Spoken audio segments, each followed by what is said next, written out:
This is Infection, the H1Z1 podcast, recorded live on Monday, February 2nd, 2015, Episode 3.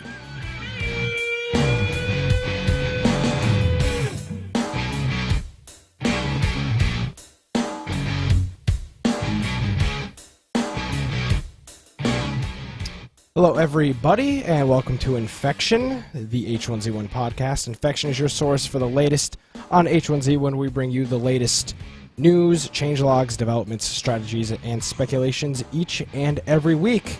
And we're live on a Monday, Monday evening, depending on where you're watching this. And this is Infection, the H1Z1 podcast. But my name is Nick Craig. At Gamecast Live is my Twitter handle. But I'm not alone. Brian Aldridge is here. Yes. If you want to find me, first of all, the easiest way is go to google.com/plus Brian Aldridge. That'll take you to my Google Plus profile. But another way you can get to me, go to infectionpodcast.com. On the upper right, we have our community we just posted. So you're more than welcome to go there, click Preview Community. It'll let you see what posts have already been made, but you can join the community and start submitting your own posts.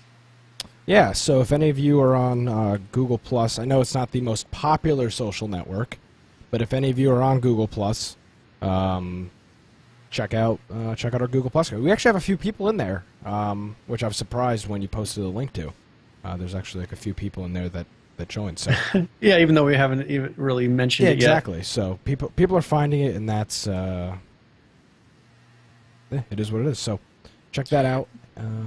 Yeah, Brian, what's going on? So first of all, big announcement today. They had Sony Online Entertainment put out an announcement that is no longer Sony Online Entertainment. And I don't think anyone saw this coming. I didn't hear any news that was hinting at that. Nothing that like Schmedley or anyone mentioned that they were unhappy, that something was going on in the background. But now they are Daybreak Game Company. And this is, I've never heard of this before, but they were purchased by a larger company, Columbus Nova. And this is an investment firm, from what I can tell, and they are pretty big partners in some of these other, like Fiverr. Was it not Pandora? There's another one there on Rhapsody. Rhapsody, but they're a technology investment firm, so they're in the realm. This is not just some large investment firm. This is, for the most part, they seem to be in the technology realm. So at least right now, that's what it is. Well, and we're kind of hoping that, first of all, being that it was a Sony company, most likely it was only going to be released on the Sony's PlayStation is what I was seeing other than PC. Now that it's not linked with the Sony, first of all, someone said, hey, does that mean that we're not going to have these Sony TVs everywhere in the game anymore? I'm sure those are going to go away. Yeah. But also, this can be released on the Xbox. I don't know about the Wii U. I can't imagine. They seem to be limiting violent games or anything like this on the Wii U. I don't think they're going to be doing that in the future, but I think we can at least be expecting this on the Xbox in the near future just because of this name change. Yeah, and the one thing that there's been a lot of questions in regard to this, how is this going to affect the game? Is this company gonna dissolve?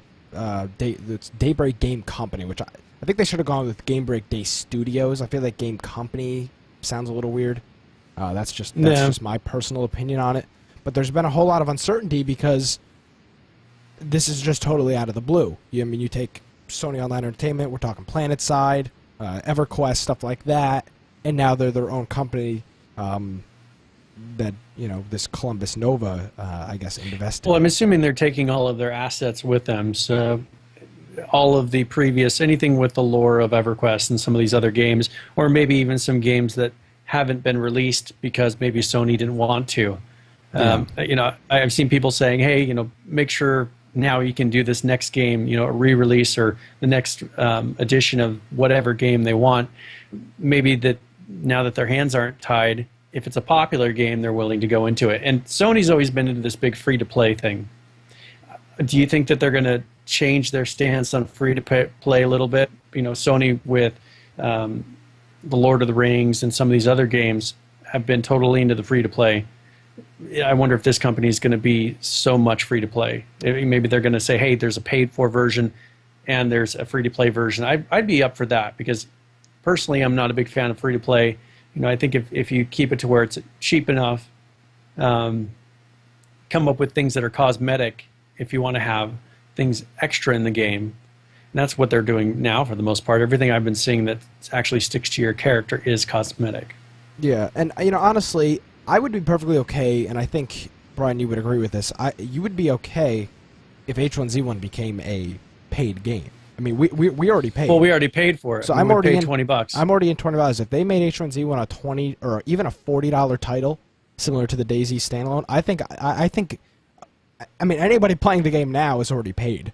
So anybody that has it now is just going to fully embrace that, and all this will do is, I think, kind of, clamp down on people, in the future hacking or an audience that necessarily doesn't fit for this game, but they have it because it's a free to play. I think I might cut down on that stuff. So if Daybreak wants to go ahead and say, you know what, no, we're retracting that, this is not going to be a free to play game, I would be perfectly okay with that, and I would have no problems as long as my $20 early access still gets me the full-fledged version of the game when it's out. I've got no complaints at all with that. Well, and I think it's going to be really hard for them to be able to handle this issue with hackers, or whatever you want to call them, people that are using exploits to their advantage. If it's a free-to-play game and somebody gets an account banned, what's the big loss if they can instantly create another account and start playing again? Correct. This game is different from other games to where it's not like you could take World of Warcraft or even Diablo or these different games that have character progression. You don't have character progression necessarily in this. You have recipes that you've learned, a few things that will carry over that are cosmetic. But if you have to start over from square one on a character, it's no different than dying, realistically. So if someone gets banned, they create another account, it's going to be hard for Sony Online, or now Daybreak, to be able to get a control of the people that are using these scripts and actually ban them, because they're not losing anything. It's not like they have to pay another $20. Right now, someone gets banned, they have to pay another $20 to get the game again. Well, they have to pay another $20 and they have to move to a different Steam account. I mean, they ban your account. So I'm not sure how that's integrated with Steam, but previously I know with games, if you got banned from the game on Steam. So you'd have to have a new account. And that's the thing, is right now it gets expensive for these people to go and continually create these new accounts. Once it goes free to play, what's holding them back? I mean, they could just try another account, go on that one until they get banned again. If you don't have to pay for the game on the original Steam account, they'll just keep creating Steam accounts. Exactly. So this is going to be an interesting. This is going to be interesting developments. We'll keep up on it, and there are obviously going to be more details. Brian, I just posted a link in the show notes. We were looking for a logo before. We were unable to find one, but a logo has popped up. I don't know if this is Daybreak. I don't know what this is. I don't think that is Daybreak. I mean, that just seems like an odd. I don't think that's going to be the actual logo for the company, because that doesn't look anything like what they're trying to put across. Exactly. But I saw this posted on a forum. People saying, "Is this the new possible logo?" So it's probably something for some news show where it's like their Daybreak broadcast. Yeah, I bet you that's something else. You would think that on the because they've created a new Twitter account with the new name. Have they? Okay. I would assume that, yeah. So they renamed Sony Online Entertainment to Daybreak. At Daybreak Games or something, and so I think that'll be the first place that we actually see this logo.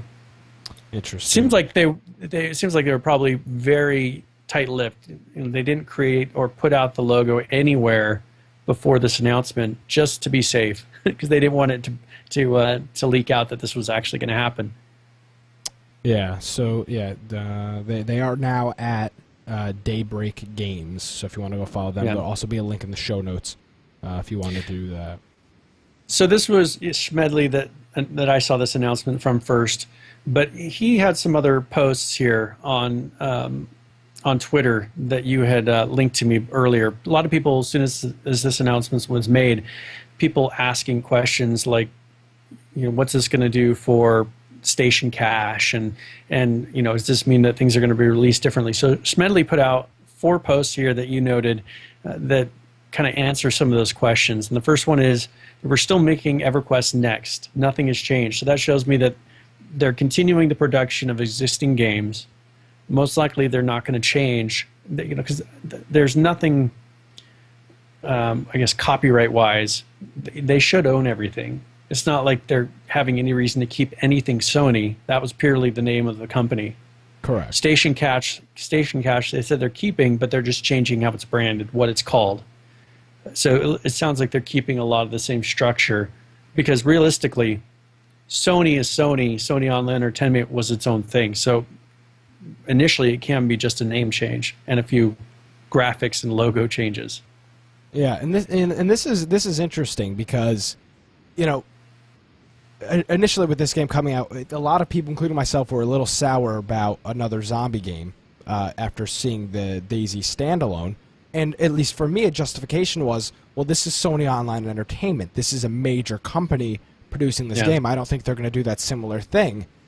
But now, it is still Sony Online Entertainment under a different name. But I'm wondering if the name change has anything to do with the success of H1Z1 thus far, and they're trying to break away from Sony and become their own thing. It just seems like the timing is too good to be true. You would think if this was something that was in the works for a while, they would have gotten this done before they released H1Z1, and instead of now, you're in like the midst of the release and everything's early access, and now the company's gonna have to worry about rebranding stuff. It just seems like kind of a roadblock. It could have been. This could have been something in the works before, but it could have been something that this investment company was like, let's see how the launch goes, because that's what they could have put on the table and said, hey, we're getting ready to release this game. We think it's going to be very popular. And this investment company, that's a pretty big gamble if it ends up flopping. If it's something that just they put out there, no one buys it, it just doesn't work right, they don't fix any of the problems, this investment company is taking on pretty much a dud. And so this makes sense that it's, 2 weeks after release, or 3 weeks after release, they're coming out with, hey, this game is popular for being where it is. 3 weeks from release, it's got a lot of community activity. The buzz online is great. There's a lot of people that have paid for this game, even though it's going to be free to play. I think that that for that investment company is what made them say, hey, yeah, sure, we're definitely going to go for this, because obviously they handled this right. So for me, that does make sense as far as timing. Now, what this investment company will start to push them to do, I don't know if that's necessarily going to be any different than what Sony would have pushed them to do. We are probably seeing things in the game that were just because Sony wanted them to do it, that don't really add anything to the game. I don't know what this company is going to add and say, hey, do this kind of branding or cross-selling, or even if they say, hey, let's drop this free-to-play idea. You never know. For them, they're going to look at what's going to keep the customers happy, what's going to keep this product being successful. And of course, they are going to look at what's going to make the most money. Yeah. So there's obviously a whole lot of uncertainty as of right now, and I imagine at this time next week we will have a much bigger update and be able to see what has come out, if stuff internally is leaked, if we have a logo, if we have a website, if we have all that stuff by next week. So we'll keep you updated on that. And in some other news here, Brian and I played Battle Royale as promised. We said last week that we were going to give Battle Royale a try. We hadn't tried it. And Brian, I'm going to throw it to you first. We played a few. We played maybe. I know you've got some things. We played maybe a handful of games together. Go ahead. I'm going to let you take it away. All right. So I go into Battle Royale, and it seemed like initially that first of all, the names is a huge issue. When you go to join a Battle Royale game, you have to create a unique name per Battle Royale server, and there's quite a few Battle Royale servers. And so I started out at Boise Computer 99, and I am down into the 60s with names. So that shows you there's at least 40-something, there's about 40 Battle Royale servers that I've had to create names for on each one of these. They did announce, as a side note, in the patch notes that, or I don't think actually it was on Twitter. I think one of the developers had said that they're going to be getting rid of all of these names. They're going to make it so that you actually can have a Battle Royale name that carries with you to whatever servers you go to. So we jump out of the plane. You're landing in the parachute in Battle Royale, and I'm coming down, and I figure I want to land next to this truck. Well, I touch the truck when I land, instantly kills me. But it doesn't. But with the glitches in Battle Royale, it doesn't actually say end Battle Royale and go back to the loading screen. It keeps you in the game. So I figure I'll sit around and wait just to see if it gives me any credit towards the end. So I sit there for probably about 20 minutes waiting for this Battle Royale. Much longer than 20 minutes. Okay, maybe it was 30 or 40 minutes. Is like, I don't know. We're going on 40 minutes here. Brian and I are on TeamSpeak, and he's like, the 18 remaining, and I'm like, oh my God, this has been like 40 minutes so far. Yeah, and so the smoke starts to roll in, and so I can't even see who is dead, how many are left, because it just says you're in the toxic cloud, and it's flying by so fast. But I sit there, and I guess, I didn't get anything. It didn't count me with the win. But yeah, that was my first bug. And so later, today, I jump, you land, and I don't know if I landed on something, but I just kept going through the ground down, like, how in World of Warcraft you would sink, and you'd be looking up and the game is happening above you. Well, I just started dropping. And so I'm just dropping and dropping. And then once again, I didn't actually die. It just says the environment killed me, but it doesn't actually credit it with killing me. So I had to sit there again, and that time I ended the game. But I've had a couple of these. I had another one where I landed and it just instantly killed me when I landed. This has been kind of a problem for me, at least, and I don't know why you don't experience this, but I have the problem where it pretty much kills me when I land. Yeah, I mean, I think the reason I haven't experienced it is because I have awful luck when it comes to Battle Royale. Yeah. So I'm getting crappy spawns and dying off spawn a lot, but you had another issue where you were getting out of a car or getting into a car, and you also getting fell out of a through car. the earth. Okay, so this is the second time that I fell through the earth. So I get out of a truck, and rather than land on the ground, I go through the ground. So I don't know how this is happening, but I keep falling through the ground on my character, and it just will forever. You just sit there and fall because there's nothing for you to land on. Yeah, and now an issue that we had prior to the January 30th patch, we experienced, I think, in 2 or 3 games. It seemed like the servers weren't getting reset, so you would spawn into a new Battle Royale game, and the smoke was already there. This is prior to a map and prior to this January 30th update. So the games are almost unplayable because you couldn't see anything. Yeah. That appears to be fixed now as of this January 30th update. Everything with that thing seems to be fixed now, which is a good sign. Well, I had an issue where it actually would carry over to my regular game. So I logged into our normal server, and anywhere that there was smoke or mist, it was all green cloud. Okay, so I guess in the regular game. So it was like a bug in the client almost, not even the servers. Yes, because it would carry over to where everywhere was, and it actually would say you're in a green cloud sometimes if I ran through certain areas. And that was in the regular game, not in a Battle Royale. Yeah, and now another thing that's not a huge deal right now, but something that I just thought about right now was when somebody dies, it repeats it twice in the chat. It's been doing that since the launch. Obviously not a huge deal now, but just how, things that they can fix or whatever. And there's a lot of text fields and stuff just say like it'll actually say text 1, field.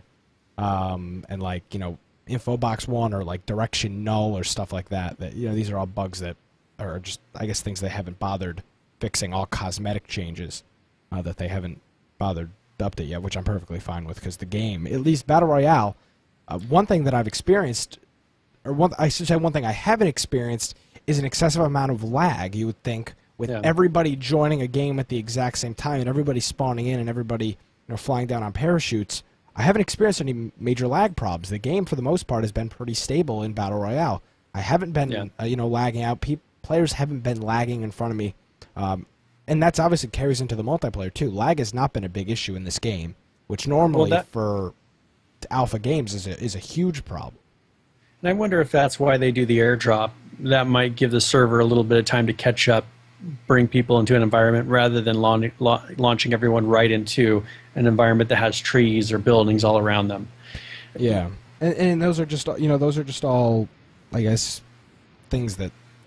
Plus, the other thing is this is not like an indie company. I mean, this is a company that had the infrastructure already set up to do this. This wasn't like some indie company with one server that was like, hey, we're gonna make a zombie a survival game. Now we've got thousands of people playing it. They already seem to have the infrastructure in place, which is nice. So from that respect, I have no complaints with any server things. Well, and as of the last few days since this patch, Battle Royale I get into fairly quickly. Once in a while, I think I'll get to where I'm kind of in between servers. They have enough going to where I'll have to wait maybe 5 minutes up to 10 minutes. But it seems like the last 2 days have been really good to where when I go in there, when a game ends, because people are usually going into a game right away, you can immediately join the next game. You don't have to have that long waiting time.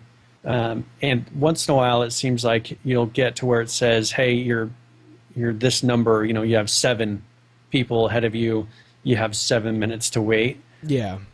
But it happens very rarely. I know when that happens, okay, just log out, wait for the next one to come, because those ones never seem to actually pan out. But the recent ones have been where it says you have 100 and something people in your queue. You wait about 30 seconds maybe, and then it actually takes you into the game. Yeah. So it seems like they've definitely fixed a lot of issues with the Battle Royale itself. Yeah, actually today, you're saying maybe it's like 5 minutes or whatever in between games. Today, at least in my experience, I was waiting like 10 minutes for that Battle Royale thing to go from gray to white. I don't know if they were doing maintenance on some Battle Royale servers today or something, but today there was times where I was like, I just want to play the game, and I couldn't play it because I was waiting so long for these servers to open up, which I guess is okay. Now, one other thing, Brian, and I'm not sure about this, they have EU and US Battle Royale servers. Yeah. How are they differentiating which servers you get into? Well, and that's one thing I don't know, because there are the check boxes, and I have the EU not checked, but I have seen some names of servers that seem to be European servers. Okay. So I'm thinking with the Battle Royale, they're probably just putting you into whatever server becomes available, and it doesn't seem like they're really sticking to whether or not the server is close to you. Which, for right now, I don't think is a problem. At least for right now, I don't think that's a major problem. But something in the future would be nice, where it'd be like, all right, I just want to join US servers, I just want to join EU servers for Battle Royale, which hopefully will be a nice thing. I'm sure that'll be a setting in your account. So Schwickie Games in chat, he wanted to get our opinions on the gun shortages, weapon and hacker abundance. Well, quickly, before we get into that, let's just, this kind of goes along with the same thing. Schmedley tweeted today that, and this is a quote from him, "We are toning down guns and ammo you find, by the way. Way too much out there." So in an upcoming patch, which they have set of patches coming, it'll probably be out tomorrow. They're normally Tuesdays, which is normally when we do the show, but we're going to see those guns come down a lot, which right now I would agree that there is there's a surplus of guns and weapons in the servers. I think that's a safe okay, so assumption. no, actually, up until very recently, there was a surplus of guns. I've been having it to where lately it's so much ammo. I have tons of ammo, but I haven't been able to find any guns. So I don't know if they're already playing with trying to tweak that ratio, the spawn level of the guns. Mm-hmm. But for a little while there, it seems they broke the spawns, because I would go out there and I had maxed out. I mean, I had a military backpack, and it was pretty much filled with every single type of ammo, and I couldn't find a gun anywhere. Now, we're going to talk a little bit later about, we had a base that we were in this week, and we had so many guns, it was ridiculous. I mean, we created 13 crates, and we had guns and just all kinds of supplies filling those crates. But it seems like that will be a lot harder to fill. We'll explain what happened to those crates a little bit later when we talk about building. I know we're going to cover that some. Yeah. Now, the hacker abundance... this week I haven't really played a whole lot of actual like server multiplayer. I've been doing a lot of the Battle Royale stuff. So this week wasn't a great week for me to test out how the hackers thing. I haven't experienced any hackers in Battle Royale. You did today, correct? I did today. So I had somebody that looked like they were using a speed hack because I had a shotgun and I was just trying to be able to even aim at them, and they were zipping around the room, and then I ran outside and because I figured, well, there's something happening here. So I went outside, jumped into the vehicle, started driving off, and he started chasing me and shooting me with a shotgun in the vehicle and blew up my vehicle. So that was something where, from what I could tell, definitely a hacker, because he was able to keep up with my vehicle and shoot it, and I couldn't even have him still long enough to be able to shoot at him. So I'm thinking that that's the first time I've seen an actual, and we call them hackers, but someone that's using whatever glitch to their advantage. That's the first time I've seen them in Battle Royale. Yeah, and I have yet to experience that, so that's at least a plus sign. And Brian, I don't think you played as much actual in-game multiplayer this week as well, right? No, not the last couple of days. I mean, I've been playing, but it seemed like the last 2 days I've been out of the house. So since they've done the patch, I've only mainly been doing Battle Royale. Yeah. So I saw that there was hardly any ammo, and I don't know if they've fixed that in the last day or so, because I've just all day today I was in Battle Royale the whole time, and there's plenty of guns. There's guns everywhere there. Yeah, there's definitely an abundance of guns and an abundance of vehicles in Battle Royale, depending on where you are. Now, Brian, we talk a little bit strategy. You gave me, so we have differing opinions right now, I think, on strategy. You're more of a guy where you like to go into, find like maybe 2 or 3 houses that are isolated out somewhere, and loot those. Yes. and do that. And I like that approach, and I've done that approach, but I've also done the city approach too. Flying directly into Cranberry or Pleasant Valley. And, want to go into a little bit of the pluses and minuses of both of our strategies. Do you want to start there? Yeah, so for me, I have had bad luck spawning into high populated areas. And so I like to go to where the forest is, find a cabin, a place that maybe has a couple campsites together, because usually you'll find a shotgun, however many bullets, at one of those campgrounds, and then I'll start working myself into buildings that are maybe outlying buildings. There's a couple of houses together. Because in the game, I don't feel like I get loaded up in so many guns. I have a handgun, I'll have an AR, I'll have a shotgun, and I'll have plenty of ammo, I'll have a helmet, a military backpack. I get loaded up with everything you need. And that gives me enough time to build that up and then get into the population area. And so I'll usually find a vehicle and then start working myself towards where the center of the cloud, or the center of the cloud-free zone is going to be. And then I'll start fighting people and shooting people. There's a lot of people that, as you do, jump into a city, run into a building, get what you need. But I've always found that you're going to have people chasing you. I mean, it seems like those are the people that die fastest. Yeah. Now, the one thing with Battle Royale, if you haven't played it yet, you have to have a vehicle. If you don't have a vehicle, you are dead once the cloud starts, unless you're really, really lucky and you happen to be in a good spot. But Battle Royale, a weapon and a vehicle is necessary. If you don't have a vehicle, you will not survive. Well, and that seems to be a recent thing too, because it seemed like before the clouds weren't rolling in fast enough, and so I was on TeamSpeak with you, and I was sitting there just waiting for the clouds. I mean, I was sitting there forever just waiting for something to happen, sitting in the middle of the field, because that was before they came out with the map. I couldn't tell where the cloud was supposed to go, and it ended up being where it was right next to, it was just the other side of the mountain of the radio tower, but because they didn't have the map at the time, I didn't know that's where it was going to end up, and I ended up being stuck. And after waiting for 15 minutes for the clouds to start getting close enough, and back then it was more like a gamble whether or not you were going to end up in the right place. Now with the map, you have a pretty good idea. Okay, I need to work my way to this area. So that's especially where a vehicle is important, because people are getting there. The clouds are coming in faster. And I think that's what they need to do, though. I think sometimes it takes too long for the cloud to come in. Yeah, and now, so in my strategy, I'm not gung-ho going directly into the middle of a city. Normally, when I spawn in, if I go into a city, I'm going to, like, outlying houses or something like that. And it seems like subdivisions, you know, maybe, like, 6 or 7 houses together is a really good spot. Yeah. There's a lot of vehicle spawns out in subdivisions. There was, like, 3 trucks in a neighborhood that I was in a game earlier today. So, you know, I haven't gone directly into the middle of a city because I don't know. I don't think there's a whole lot of vehicle spawns in cities. I've been running through the cities, and it seems like the vehicle spawns are by the houses. So, you know, outlying areas of a city can be good. And I made the mistake early on of just getting a few guns and sitting up inside of a house.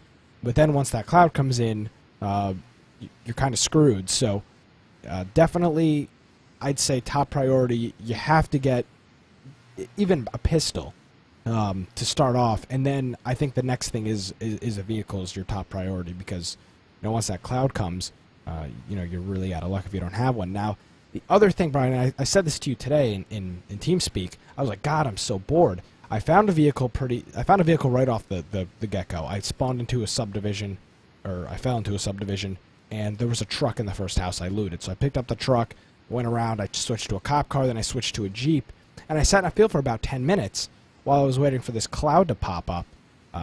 And it seems like the time between spawn and the initial cloud is way too long. I don't know what you think on that, but I just feel like I was just sitting in the middle of a field for like 5 minutes. I was alt-tabbed out of the game, and I was just browsing the H1Z1 subreddit because there was nobody near me, and I was just sitting in there waiting for the cloud to come by. What do you think of that? Well, I think now that they have that map, I think they can shorten that time down because people have, since they know where the center is going to be, I mean, you can tell after that initial cloud and it goes to the second one and it narrows down the range. At that point, people know pretty close to where they need to be. And so I think they could really shorten that time down and get it to where, you know, even if it's 5 minutes, I'd have to look at the travel time, you know, give enough people, you know, let's say someone wanted to run, give them just enough time from the edge of that cloud to where they could reach that point running at full speed. You know, that should be the amount of time between when the cloud starts and it reach, you know, that should be the progression. It seems like they start the cloud really late, but then I had it yesterday to where it just came in so fast. I mean, I barely had time to get into the vehicle. I couldn't even start it. The cloud came and it killed me within 2 seconds. Yeah. So that was really odd. I'd never experienced that before. Yeah, and I'm not sure if that was maybe like a graphics glitch where the cloud really wasn't next to you and then all of a sudden it popped up or something like that. But yeah. And then the other thing, which I experienced today for the first time, is because this was the first time I made it to the actual cloud thing with a vehicle, was so we got to almost the center point. It was around some pond or lake or whatever, and we got to this area, and there was a bunch of people with vehicles, and then we were just all driving in a circle, and this went on for like 2 or 3 minutes. And at one point I was like, well, screw this, and I got out of my vehicle and I started shooting at some of the other cars and I got ran over. But the only way these people made it to the center point was with a vehicle, and none of them were going to get out of their vehicle, so we were literally just playing bumper cars for like 2 or 3 minutes, and until eventually I was like, all right, well, I'm either going to die or kill one of these guys, and then ended up dying. But everybody's in a vehicle, so I don't understand why you would get out. Well, so and I had it to where I was in a truck and I had 2 cop cars that were working together. And so I parked just outside of them. And that's the time when the cloud came so fast. I was just sitting outside waiting for the cloud to come so I knew which way to go. And with them, that was the frustrating thing, is I was getting ready to get back in the vehicle and start driving. And it came in so quickly. But, you know, with them, I had to wait because I didn't want to drive in the middle of 2 people that are tag teaming you pretty much. You know, if with the vehicles, if they start ramming you, the vehicles are still a little bit sensitive. Or even with a shotgun, if one person gets out and starts shooting your vehicle with a shotgun, they blow up within, I think it's 3 shots, 4 shots, a truck will blow up. Yeah. That seems unrealistic to me that someone could destroy a truck with 4 shotgun shots. Yeah, and I got a few hits today. and that was with the shotgun. There was a damaged police car, and I shot at that a few times with the shotgun, I think, and it didn't damage it. But they definitely need to figure something out for that once that radius gets down, because everybody's in a vehicle and there's really no point to get out, because you get out, you're going to get ran over. In the last 2 days, they've really made a lot of improvements in the Battle Royale, so I'm really thinking that they are going to keep on focusing on that, because that is a good downtime of when you're frustrated with the game, when there's certain bugs that, like for us, people are using glitches to steal our gear from our base. That is a very frustrating thing, and so you just want to quit. You don't want to play for a little while because you're frustrated. Battle Royale is a good way to go because everything is per session. It's not like if someone kills you, you haven't lost anything. You've gained a cosmetic item, whatever it is, from being in the battle. That's a good place to kind of go to after something in the game has frustrated you. So I think that's really smart for them to focus on that, because when there's game-breaking bugs or things aren't working right in the main game, that's where people are going to go. Yeah, and plus I said this last week too, and I still stand by it. You can open up, if you're on a limited amount of time, you can open this up and play for 2 minutes. Just play one game and then get out, and there's really not that whole survival aspect. You spawn in, there's guns or whatever. You could die in 2 minutes, or you could die in, the max, I'd say probably 30, 40 minutes now. Yeah. So it's not this thing where you're investing 3 hours of time into a single game like you are in the traditional survival multiplayer, which is nice. So you can kind of get in a quick game, die, or stay alive, and then get out and go on to whatever else you're doing. So I agree, it's a huge point of this game, and I'm glad that they're focusing on that, because obviously I feel like the longevity is there for it, and I see the whole concept behind it, which is nice. Yeah, and it'll be interesting to see if they add any more game styles. I mean, this is Battle Royale. This is one game style. I'm sure they're going to look at. They've been pushing that they're friendly with DayZ. It'd be interesting to see what other kind of play styles there are in DayZ that they could implement, or games like Rust or other games that are similar genres that they'd be able to implement into this game. They seem to be pretty open to that. Yeah. So overall, definitely good. At least stuff in this past week. Now, Brian, there was the January 30th update, which fixed a few. I don't think it was a huge, essential update, but that one thing you did mention, which is nice now, in Battle Royale, if you press M, it brings up an in-game map. Now, it doesn't show you on the map where you are, but in the bottom right-hand corner of your HUD, it gives you a letter. I believe it's A through G. G, I think it is. Yeah. A through G, and then 0, or it's either 0, 1 through 9, and everything's this grid layout. So in the bottom right-hand corner, it'll be like E4 or whatever, and then you press M on the map, and you follow it over, and you can see whereabouts you are, which is nice. So that is in there. They fixed a few client crashes, nothing big with that.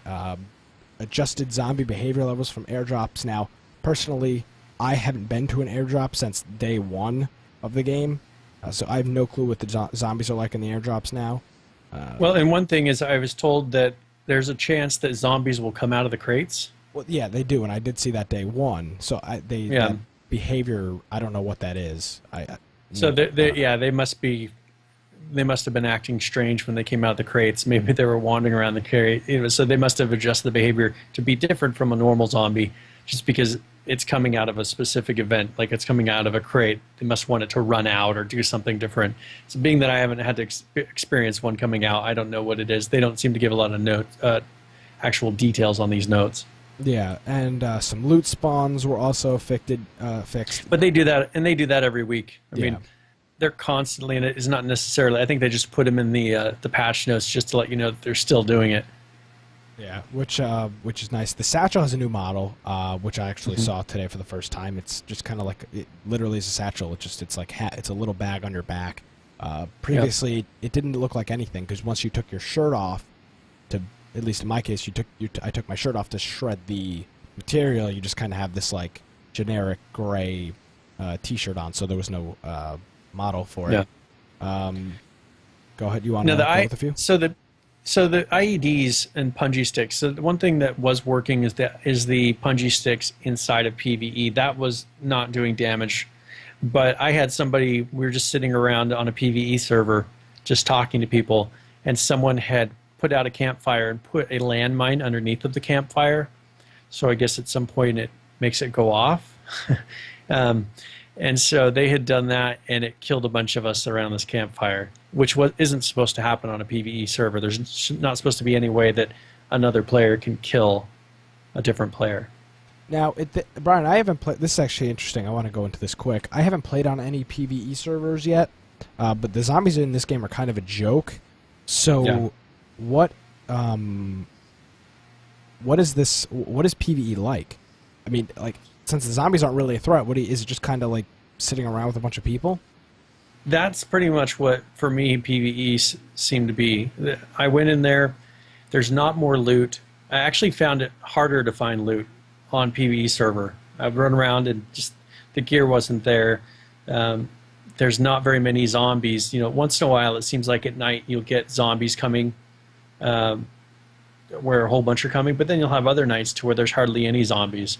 And so I think that on a PvE server, they really need to focus on upping the number of zombies, maybe animals, coming up with other things to do, or, you know, if they're going to focus on those being crafting and people building bases and just having fun, they need to have enough materials out to do that.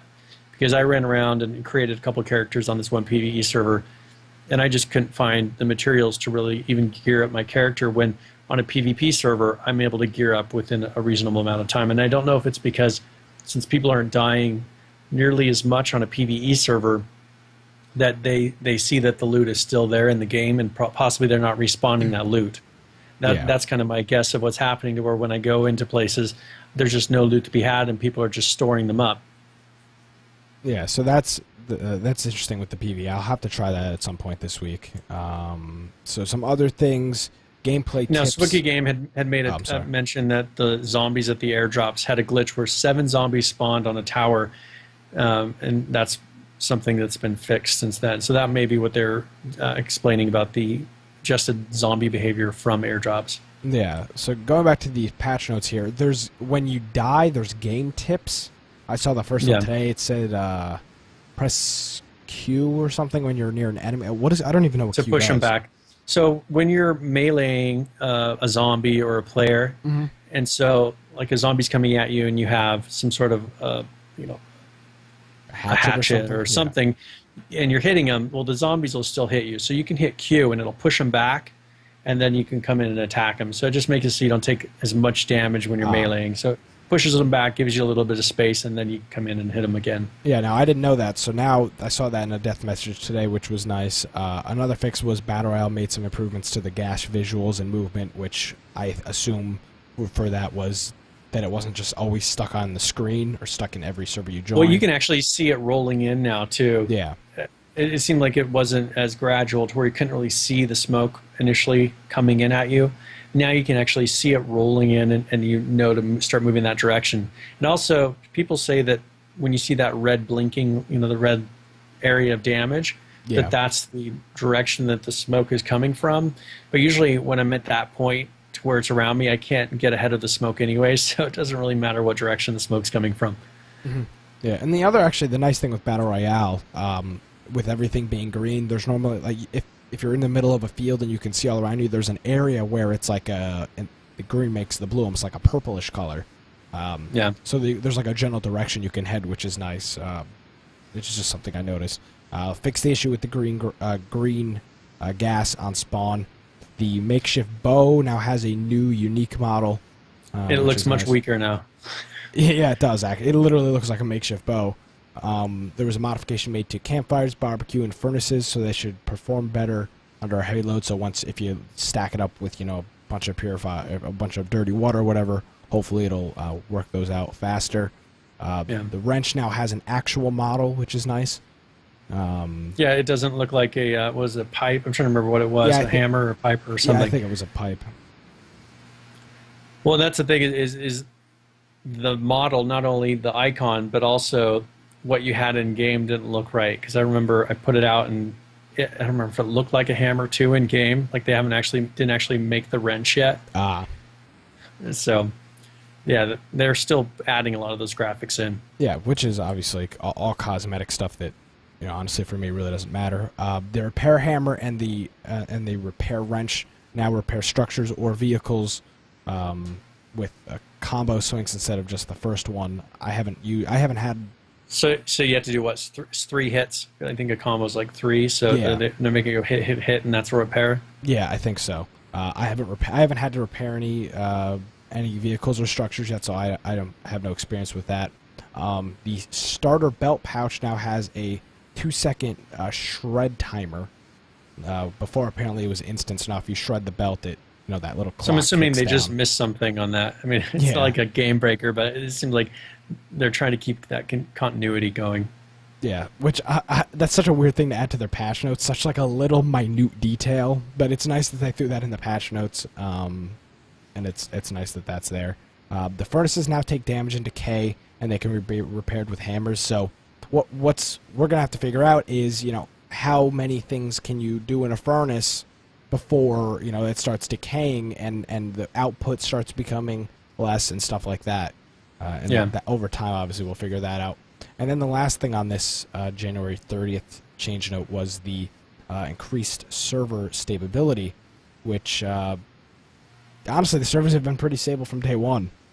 So not really sure what they fixed there, but not a huge. Got to be something change. internal. Yeah. So now, on a note of them saying that they're making it so furnaces take damage, that segues into the issue that we're having with bases, where I don't know if you had a chance to log in and look and see what happened with our base. I have not yet. Okay, so well, let's quickly before you talk about what happened to the base. Let's just say, on the server that we play on, we found a group Walker of Empire. Walker Empire. We found a group of Brian. I think Brian found a group of guys that had a base already, and they invited him to his team to a team speak and whatever. And we were playing. Brian was playing with them, and Brian invited me to play with them. So it was a group of. At one point, we had like 9 guys running through like Cranberry or something. So this was a pretty large group of people. And these guys were gracious enough to let us into their little clan or whatever, and they're actually really nice guys. So that's who we've been playing with. They're not structures that Brian and I constructed, but good group of guys, and so I'm playing with them. So we are with these guys, and the loot was just to where guns and ridiculous loot was dropping. So we created 13 different crates to hold all this loot, and we put it inside of a building inside of the main base. And we had probably 3 or 4 ARs, lots of hunting rifles, just pretty much everything you would need, lots of crafting materials. And up to that point, the bases were we hadn't had any issues with people trying to attack it or get into it. Well, I got on there yesterday, and someone had stacked 3 boxes outside of the door to make steps. And all they have to do is jump up on the boxes, and they get right over the wall. And so this is something, but like with the barbecue, they made it so it takes damage now. There's no way to destroy those boxes. They don't take damage. So unless you build another base, you're going to have people walking in and out of the base. I mean, they can jump in within 5 seconds, and they can leave by just jumping over the edge. So we had it to where they got in, they destroyed a couple of the walls, and they cleared out all 13 crates of gear. Wow. And this is something that's going to be pretty frustrating for a group of guys like us, to where we can't be sitting there guarding that base the whole time. Yeah. That's just not realistic. Sure, you can have it to where people can raid a base. You can have it to where people can come in and make a game out of that. Make it something that we have the ability to defend against. They're going to have to figure out a dynamic for that. But it can't be something to where we log out for 5 minutes, someone breaks in, and starts stealing all of our stuff. Yeah, and plus, I must say, for them to have stolen, for all that loot to be stolen, I mean, They had done so many loads. There were probably 25 handguns in just one chest. I mean, there was so much loot. I went to the base as a fresh spawn, and I walked out with like 2 pistols and a hunting rifle, a whole bunch of food, and backpacks and combat and everything. I mean, these guys were just stacked with stuff, and all of it was gone. Now, a lot of it was damaged, loot and other stuff, but the whole principle of now, all these guys, all these people have to do is your bases construct. are not safe. I mean, Exactly, and they're not. there's a list of 10 different ways that, if you go look on Reddit, someone's put together a list of 10 different ways to be able to break into these bases. So these are things that not Sony Online Entertainment, but Daybreak is going to have to address. They're going to have to look at, because people like us haven't really logged into play like that just because I'm so frustrated. What's the point of going in and getting gear and doing all this? First of all, it was the hackers that would kill you after you build up all this gear. So then you build a base so you feel like you're going to be safe. And now they can just instantly jump into that and steal all your stuff. It's like they're taking away that progression. And they're taking away ways that you can kind of build up stuff and make it so your character isn't just running around, with all the base gear after death.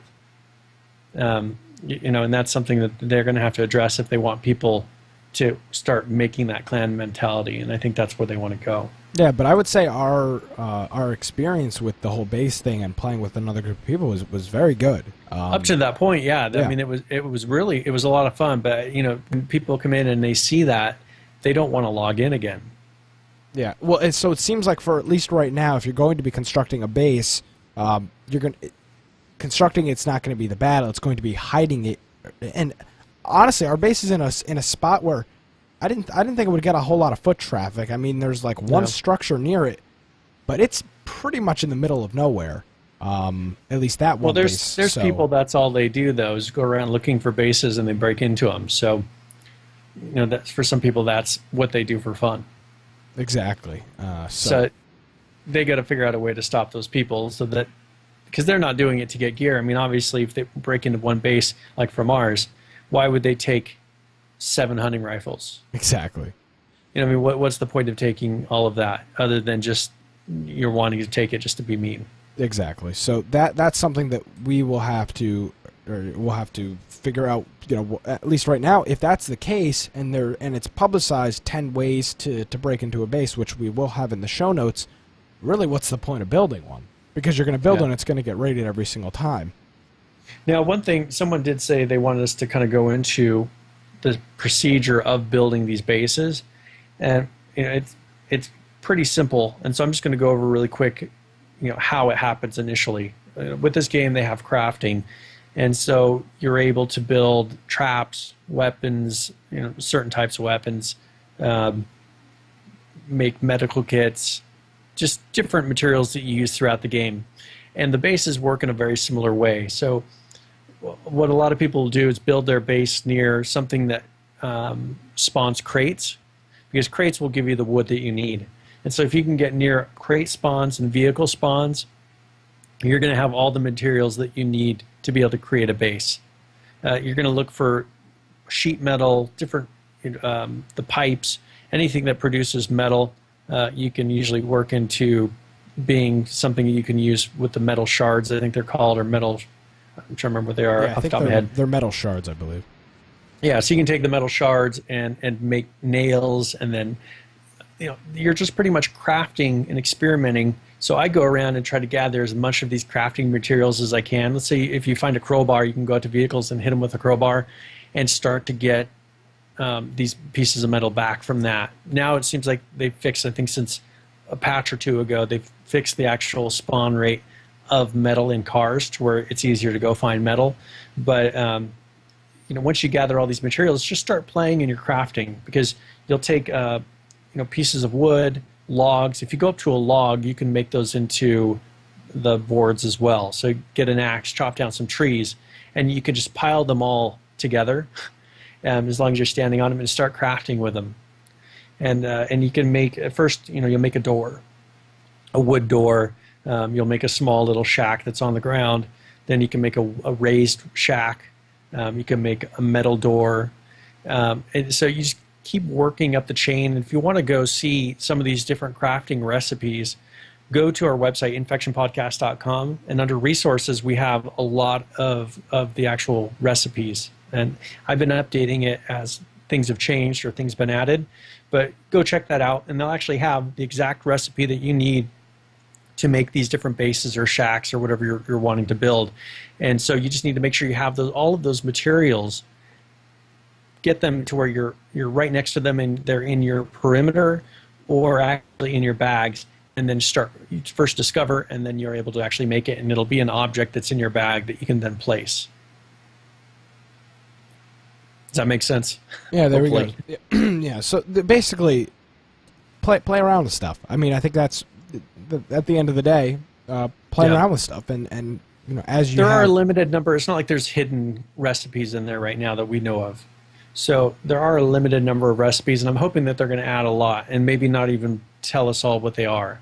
Yeah, have exactly. be things that people discover. So I think they've got their initial ones done.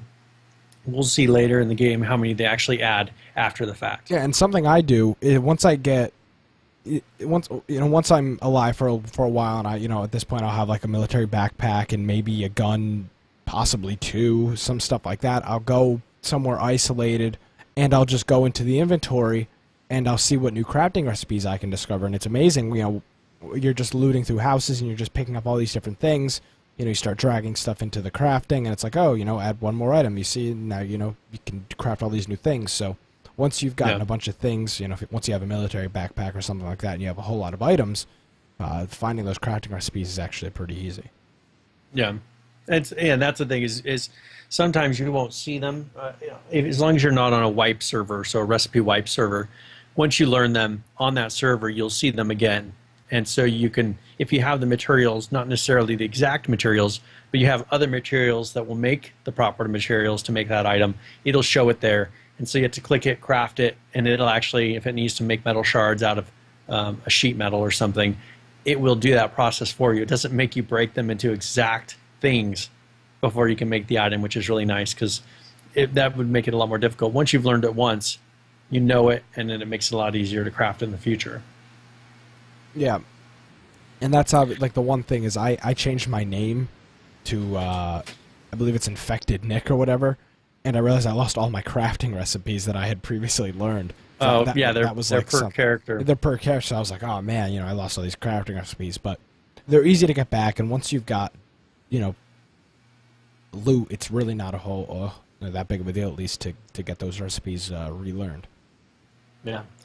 So one thing I had found is at the beginning launch screen, they have this thing called Razer Surround, and it has a link to download it. And so I wasn't quite sure initially what that was and why they had that link there. I figured it was something you had to go buy.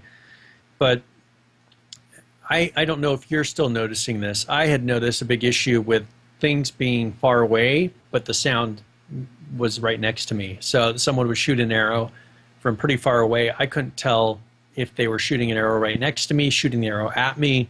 The noises were all pretty loud. The same thing with vehicles. Like, there are people that when we were running around with our group, they would say, man, I hear a plane. Yeah, that's the big one, was the planes. You could literally hear the plane from anywhere in the world almost, which was which still is a huge problem. So that's one thing that I found. So if you go to click that link to the Razer Surround and install that, for me it's fixed all of those distance issues with sound. I don't when the planes are around, if the plane isn't close, I can't hear it. So it's not like with the sound for you guys. If you're supposed to be able to hear the sound at all, it's at full volume. No, for me, if someone is far away, like if they're creeping and they're too far away, they're just barely in sound range, I won't hear them. So it almost seems like, as of right now, without the Razer sound thing, the sounds in the game are totally broken. Which and I don't really know understand. why that is. Yeah, that seems like a weird thing that you have to Razer install. Surround creates another virtual sound card, and it fixes, so you can adjust. I found, and we'll put a link in the show notes, but they have a pro version and the free version. The free version will have a generic set of settings that it installs initially, and you can't adjust those. I found a link from some really old donate thing they had, so for 50 cents and up, if you donate, you get a license to their one that's normally $20. So we'll put that in the show notes. You're more than welcome to check that out. I have the pro one. I think I paid $3. I did a $3 donation for it just to see if it worked, and it did work. But for me, it's fixed those issues to where if I hear somebody loud, I know they're right next to me. If they're quiet, I know that they're probably pretty far away, and so I'm not quite so nervous. I don't have to sit there and try to figure out where something is immediately based on the fact that sound has started coming out from them. Yeah, so that page is over on, or those will be in the show notes over on infectionpodcast.com. And if you're really looking to get the pro version, check out this link, this donate thing. This was supposed to... and it was supposed to end like last year June sometime. 30th, 2014 it was supposed to end, and Brian confirmed that it does work. So yeah, it still works. They will send you a license. So if you want to get it for... Actually, here's the thing. It's a donation to Child's Play. So you're going to donate, even if you're going to pay, do this thing, at least for right now, donate $5 or whatever to Child's Play, and then get the Razer Surround thing as well. So I imagine that'll be around for a little bit longer until they realize, hey... I mean, yeah, it's an automated process, and I think they forgot about it. Yeah, so for right now that works, but if you're having issues with audio in the game, which I know I am and everybody else is, download this Razer Surround. Yeah, download. Just make sure that you check your default sound card after you do this. Yeah. Because I know we were doing something, and I was having an issue with trying to do my mix minus, and it was because of that sound card. So well, I've got enough issues with audio, so hopefully this thing doesn't screw up my audio anymore. Yeah. So that's the thing. It's available if you launch the game. It's in that pre-launcher where you click play. It says Razer Surround. It has I think a download now. Yes, so that's in there, or you can go to the Razer website, and it's also there as well. Brian. And on our website, we have keyboard controls. I don't know if we've talked about this on previous... I don't think we have. ...broadcasts, but we've put in all the different keyboard controls for the game. So if you want to check out your vehicle controls, your generic controls, first person, whatever controls when you're running around, go to infectionpodcast.com. We put a lot of this stuff under resources. You can go on there, and I put examples of all the different key combinations that you can do. Also, we have on there a server, whether servers are up, and it actually gives you a real-time list. Yeah, a status page. It'll take you to a separate page that gives you a status for all the different servers. So if you're wondering if the computer, on your computer, they're down, you're having issues there, or if it's actually server-wide that they're having these issues, you can jump on there and it'll let you know. Yeah, and that's another thing we're trying to do with it. We're trying to make our website more than just the podcast. We're trying to make it like a resource hub. So the server status, the crafting recipes, we've got a link to the map, the subreddit, the issue tracker. And the other thing is we've also got a TeamSpeak server. If you're interested in joining us on that, if you open up the TeamSpeak client, the IP address is just infectionpodcast.com. No port, no password. It's just infectionpodcast.com. So if you're interested in that, it's how many slots is it? It's like a few hundred, isn't it? More than we'll use. I got like 512 slots. Yeah, so if you want to get on there with a few people and play, I've created a couple rooms for groups, so you're more than welcome to jump on there and play with friends. Yeah, and it's all we're trying to help whoever we can with this. So we've got a lot of stuff over there. If you're looking for anything about the game, check it out, infectionpodcast.com. We've also got a contact page, and we actually got our first comment, I think. Yeah, it was this week after last week's show, and that's cool. So if you got any comments, or if we said something wrong and for a fact that we're wrong, go ahead, call us out on it, help us out. We don't have all the information, so you can either email us contact@infectionpodcast.com or fill out the contact form on the website, and it'll get sent to Brian and I, and one of us will respond to you. So we've also got and also Twitter make sure. Yeah, our Google Plus community page. So if you go on the infectionpodcast.com now, on the upper right we have our community page for Google Plus. So you can click Preview Community. I encourage you to go and join our community there. We want to be a place where people can post their tips, maybe some funny things that happen in game, whatever it is that you have, put it onto our community page, and I like to build up a community in there. Maybe a future clan will grow out of it. Yep. So that's our goal here, trying to do all this other stuff. So go ahead. Everything is over at infectionpodcast.com. Brian Aldridge from at Boise Computer. Thanks. Thank you very much. So we will. Do we have any goals this week? What do we want? I want to try to build a base with you this week. I wonder if we can try to shoot. Yeah, I think we're going to have to make our own base. I think we're going to have to rebuild a new base anyways. Mm-hmm. So I think that'll be one thing that we end up doing. And also, I want to win a Battle Royale. Yeah. Actually, I've gotten to where I've gotten into the top 10 quite a few times. Mm-hmm. But that was before the map. and I had a couple glitches when I was in the top 10 to where like I fell out of the vehicle. Well, I didn't fall out of the vehicle. I got out of the vehicle and went through the fell through the earth.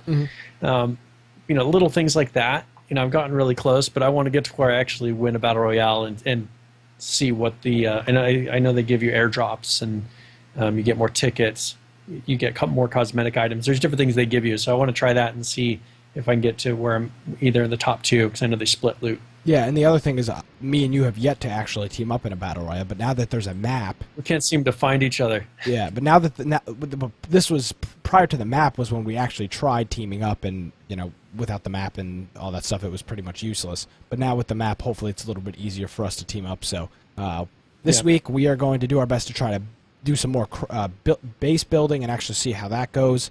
We're going to play some more Battle Royale. Brian's going to try to be the champion. I wish him luck with all the bugs in the game. And then we'll try to team up. So if you've got anything you want us to cover, anything like that, head on over to the website, infectionpodcast.com. Let us know, and we'll be sure to try to do all that stuff. So my name is Nick Craig.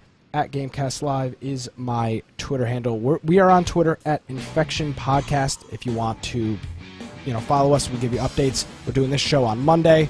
I'm not available tomorrow, but we're on YouTube, Google+. We've got a Reddit account. Follow us on Twitch. Send us an email. Do whatever you need to do. Next week will be Tuesday. So correct. We'll be live on Tuesday next week. Thanks, guys. We'll see you next week for Infection.